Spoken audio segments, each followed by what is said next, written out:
Today on the Smokin' Gun Outdoors, we'll take you up to the Elizabeth River Hot Ditch, where anglers fish from November through March for speckled trout in this unique trophy fishery located in Chesapeake, Virginia.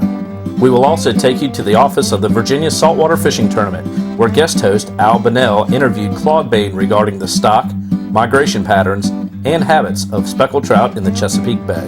Since Captain Hogg was busy with his rockfish charters, guest host Al Bonnell took over the helm to share with us his adventures in search of gator trout at the Hot Ditch. The first trip to the Hot Ditch to target trophy speckled trout was a true learning experience. Craig Freeman from Poquoson, Virginia, shared with us his dead bait technique using fresh mullet strips, which yielded him a nice 27-inch speck just a few weeks earlier. One thing we learned from this trip was that the feeding habits of speckled trout can change quickly as the water temperatures fall. Even though we were unsuccessful this trip catching speckles, we learned a great deal about rigging for trout, the depth of fish we're feeding, and the importance of using live baits such as gudgeons, shiners, and mullet to entice these finicky predators. Due to prior family commitments, Craig unfortunately was unable to go on the next trip. So Al Bonnell rigged up with some slip bobbers and live shiners and headed down to the cove with hopes of tagging and releasing some nice speckled trout. Using little live shiners, and we got this slip bobber on here, fishing them about 10 to 12 feet down. We're in about 15 feet of water, and hooking that little shiner, hooking him right through the back, and just letting him swim free.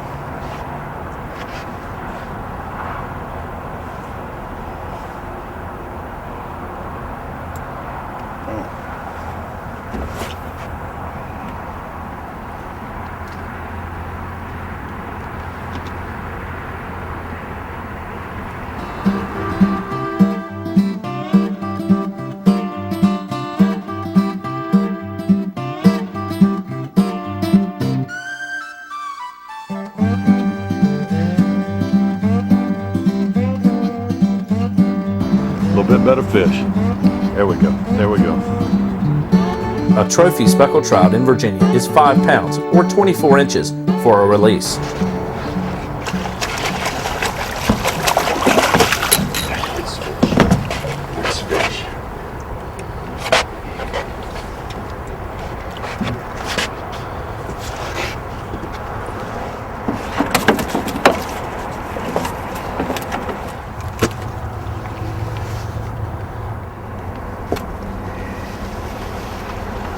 Very nice. Very nice fish.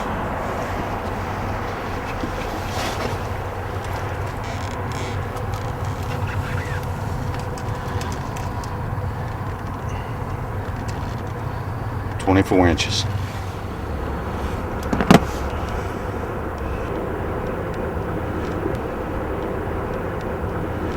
$116,875.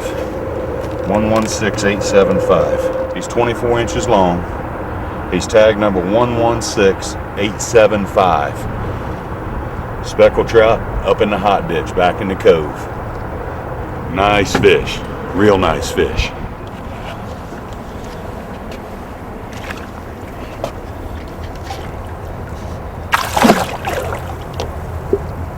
Swam way strong.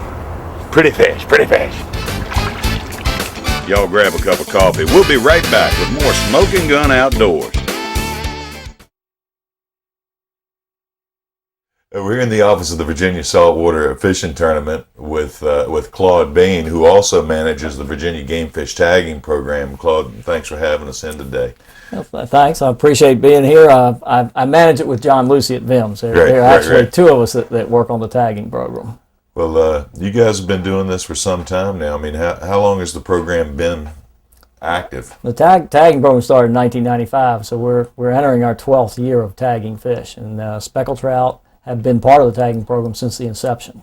We spent some time up in the Hot Ditch this winter, as seen earlier on the show, chasing the speckled trout around, and did real well.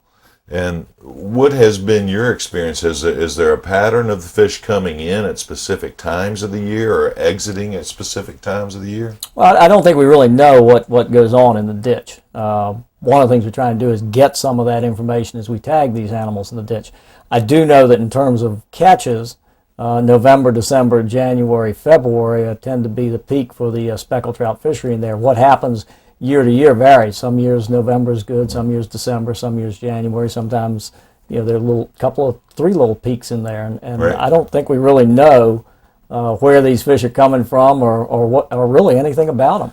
I guess that might also be in relation to other angling opportunities that, during those times of the year, it's really either striped bass or I guess tautog or sea bass, but going up in the ditch for a speckle is one of your few opportunities. Maybe that's part of the reason. Yeah, I think that certainly could be part of the reason. Most of the big specks, as you know, are not caught over by the ditch itself, but Right. over in the pit and some of those other areas off Deep Creek. And that area also gets a lot of water ski, jet ski, and other traffic when you get past about the 1st of April time frame too. It's a little party hangout, and it makes it a little tougher to fish in there. So some of that may play into it too. Yeah, speckled trout fishermen are big fans of jet skis. Very much so. Yeah. With relation to the numbers of big speckled trout caught, how do you relate the populations in the hot ditch to, say, Mobjack Bay or Pocosin Flats or Hunger's Creek, some of the other pretty well-known areas? It's again a very difficult question to answer. Right. Right now, the majority of the big fish that are being caught in Virginia, by right now I mean the last 5 years, 6 years, are coming into the hot ditch. I mean, you look at citation totals, and we looked at that earlier with some of the charts and data coming out of there. You're seeing 50 to 60, maybe even some years as much as 70% of the citations coming out of the hot ditch over the last 4 or 5 years. This is a time frame when the population of, let's say, good, medium, and large-sized speckled trout in the bay overall is down from its peak in the 1990s, particularly the early and mid-1990s. If you go back into the 90s when the population of specks was really good in the bay, the hot ditch was a drop in the bucket in terms of the production of citations. There weren't that many coming from that area. When the population of specks in the bay is pretty good, you have a pretty good targeted speckled trout fishery, particularly around the first 2 to 3 weeks of November around the Rock Islands of the Bridge Tunnel. Right. And you can go out there and literally target fish that are 4+ pounds, and that's what you'll catch. Most of the other times of the year when you're fishing over Mobjack or Pocosin Flats or Hunger's Creek or many of the other locations where you find speckles, it's just a mixed fishery. You're over there fishing and you'll catch the 2-pounders, 3-pounders, and you'll also catch an occasional 6-pounder or 7-pounder or even larger, but it's not a targeted big fish fishery. It's a targeted speckle fishery. The big fish are Right. serendipitous. It's you Just catch is enough what it fish, is. you're gonna get one. Right. Well, it seemed to me, in fishing up inside Lynn Haven and puppy drum fishing a lot, that the past 2, maybe 3 years, there's a really strong population of smaller specks. Yeah, we've got pretty well assured in my chats with John Lucy about the speckle situation. We've had probably 3 good spawns and recruitments of speckled trout in the last 4, maybe 5 years. So we've got a lot of little fish coming along. What happens to those fish in some respects is obviously dependent upon the winters, because winter kills, if the winter's too cold, has a major impact on them. Pretty optimistic that as we go forward, we've got a good base of young fish coming along. We may see another little surge in the population of speckled trout in the bay. How big is a 3 to 4 year old fish? Is that approaching 2, 3, 4 Yeah, pounds? it's a 3, 4 year old fish is going to be in that nice medium size, 2.5, 3.5 pounds, that bracket probably. So to reach the 24 inches or 5 pounds, you're looking at a fish that's 5 to 7? 5, 6, 7 years old, Right. probably in that range, yeah. And then the real big ones, Yeah, the lifespan is 10, 12 years, maybe a little longer or something like that. So the really big ones, you got to get up in the 8, 9 year old class or so. So let's see, the past 2 years and a big spike in the populations, 8, 9 years from now, there ought to be. In theory, if there's good survival of those young. If everything works right. Well, Claude, is there any rhyme or reason? Obviously the water's hot in the hot ditch, and it supports bait, and the fish can feed all year long. But other than that, I've always wondered, how do they find it? I've wondered the same thing, and I can't answer that question. I don't know how they find that place. There's really, from talking to you earlier, there's no real logical pattern on why they go there, and yet again, no real logical pattern on where they go when they leave. No, and we got a little bit of information from tagging these fish in the ditch about where they go when they leave. And I say very little bit. They scatter. I mean, we've had fish that are tagged there that have been recaptured in Piankatank, Pocosin Flats, different places around the bay, but only a few. We really don't have any fish that were tagged in other places of the bay that have been recaptured in the hot ditch, so we don't know where they're coming from. The good news is the quality of the recaptures we get in speckled trout is phenomenal. Most of your tagged fish are recaptured within 2 to 3 weeks of being tagged and right where they were tagged. We're not getting that with speckles. We're getting these fish, the ones that are recaptured are generally out for a period of time and are moving.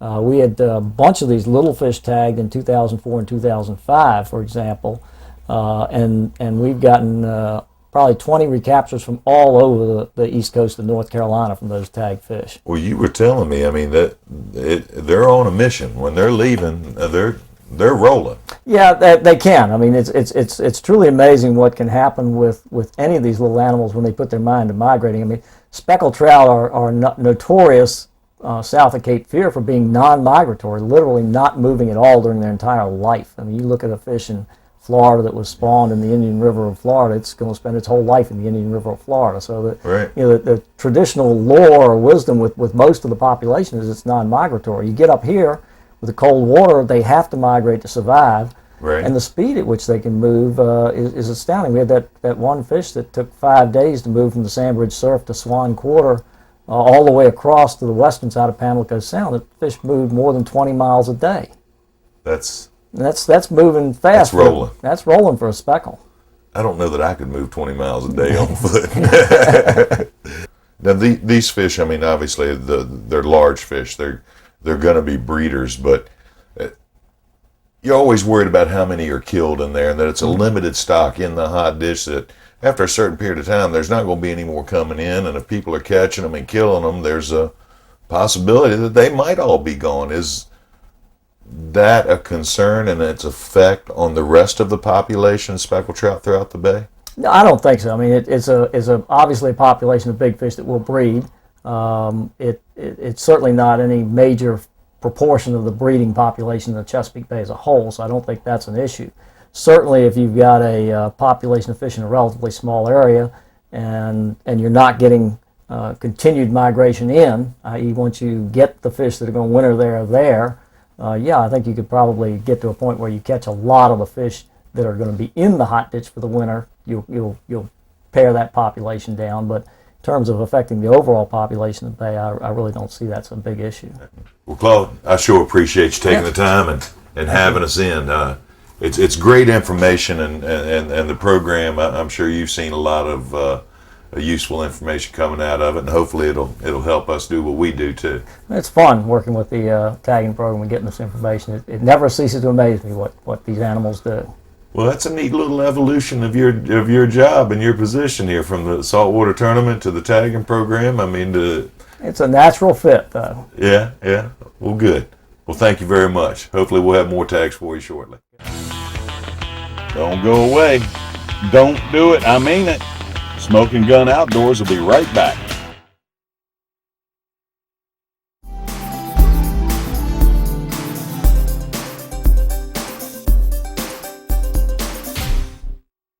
Hey, my name's Todd Yergy. I'll show you a little bit about throwing a casting net. A bunch of different ways to throw it. I found that the easiest way involves pulling the net up, grasping it at about mid-net, transferring it to the hand where your rope is, holding it so it's just about at ankle level if you're holding your elbow 90 degrees to your waist. Reach down, grab the closest line to you, right in between the two weights, grab it by the teeth, reach straight down with your arm, grab right there. Now you have the net like this. Line yourself up parallel to where you want to throw.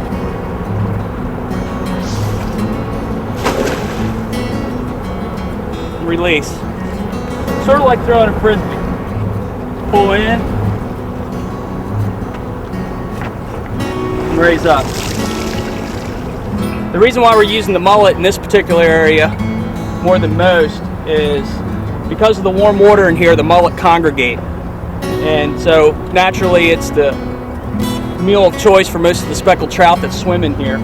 So if you have the live mullet, obviously the fish are going to want to go for that since that is their primary forage. Again, most of the mullet we've been catching is right up on the edge where the hot water meets that fence, so they're kind of penned up right in there. We're going to go ahead and catch our mullet there, and then go to our secret spot and hopefully get some speckled trout. That was your captain's tip for the day. Hope this helps. Good luck speckled trout fishing. With 3 dozen 5 to 8 inch long mullet in the live well, local angler Todd Yerge joined guest host Al Bonnell to put these natural baits to the test.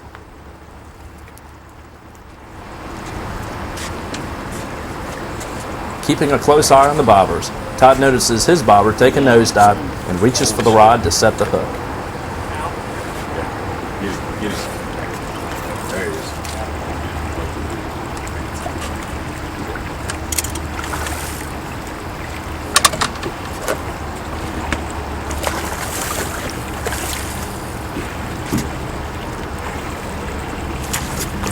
With a little finesse, Todd easily boats this nice 22-inch speckled trout, puts a tag in it, and releases it back to the water where it came from. Although not quite the trophy the crew was hoping for, a 4-pound speckled trout is an excellent catch for any speckled trout fisherman. What did he do, man? Was it down hard? I just looked back there, saw a bubble trail heading that way. Turned around to see where you were. Right. You were up at the front, so The coast is clear. that's it. Sneak attack. Yeah, it ain't no sense waiting around on them, man. When the bobber goes down, you got to stick them. And even then, that fish ran for a little bit, and he wasn't hooked that hard. He was just in the corner of the mouth. That's what surprised me, man. They take that bobber down so hard, you know they've swallowed the fish, but I mean, it was just barely right in the edge, wasn't it? Yeah, it was pretty fish, pretty fish. I'll tell you. I don't think there's a prettier one. Nope. Let's get another one. I think there's a bigger one out here. Got to be. Got to be. Make sure you're standing by your rods. Yeah. You need a sandwich or something? Ooh-wee. These boys are good. Y'all hang around. We'll be right back. Welcome back to the show, where the crew of the Smokin Gun Outdoors has been fishing at the Elizabeth River Hot Ditch area, taking advantage of the wintertime trophy speckled trout fishery within eyesight of I-64 in Chesapeake, Virginia. After seeing several fish caught from boats and from the shore, guest host Al Bonnell knew it was only a matter of time before another mullet went missing.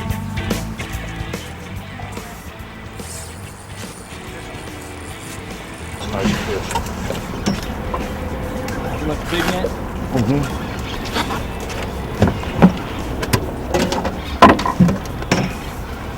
That's a little bit better fish. One thing that we learned while fishing for speckled trout is that specks appear to prefer live baits during their winter stay in the hot ditch. Live mullet appears to be the preferred bait of choice, with fish eating mullet in excess of 10 inches long.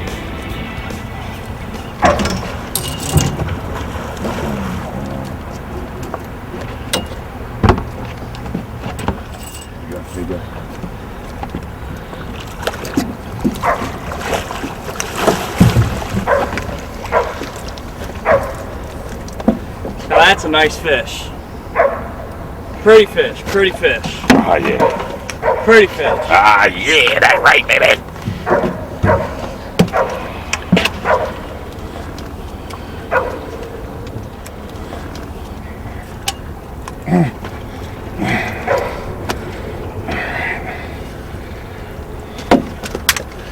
That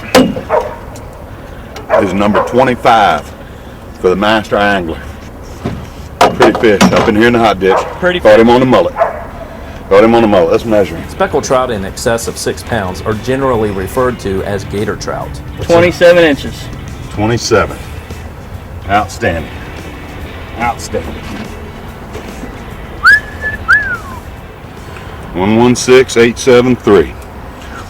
27-inch speckled trout. The number 25. Pretty.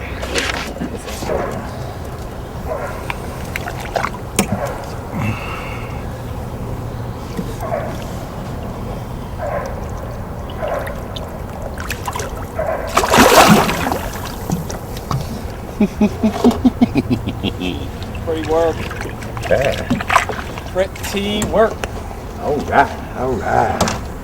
That's the one we wanted. That's the one we wanted. What do you think? Well, I think it's been a pretty good day. I hate to leave this place. Yeah, well, all good things must come to an end, huh? Yeah, there's always next time. We did pretty good today. It's a beautiful place to fish. Yep. Got citation-sized fish. Can't complain. Well, sun setting, caught the fish. By the time to reel them up and head home, we think. Full day. Yep. There he goes. All right, let's wrap Thanks it up. for watching. Y'all come back.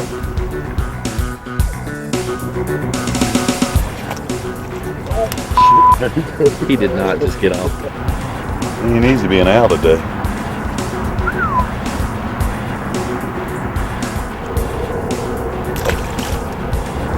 Out here catfishing in behind the today. Took a freshwater Yeah.